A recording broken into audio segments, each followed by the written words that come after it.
दोघं जण मोटरसायकल चालत, आम्ही दोघं म्हणजे मै बायकून मी, हा अजून हे ध्यानात ठेवा. हा आम्ही दोघं मोटरसायकल चालवत, मोटरसायकल बैल पोळ्याचा सण होता.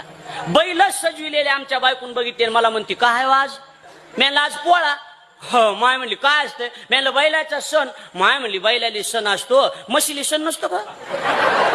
आम्ही चॅप्टर माणूस महाराज, मी लय डोकेबाज माणूस. म्हणलं हा मग म्हशीचा सण संक्रांत. तिच्या डोक्यात आलं, तिच्या डोक्यात माय मो अपमान केला. तिच्या डोक्यात एकच ह्याचा अपमान करायचा, माझा.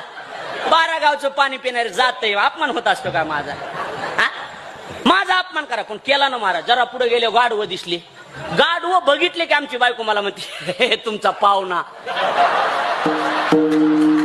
किती इज्जत गेली असं सांगावं, पण पट्ट्या महाराज इज्जत जाऊ देणार आहे. मग महाराज बायको म्हणली तुमचा पाहुणा. म्हणलं राम राम सासरे बुवा, राम राम.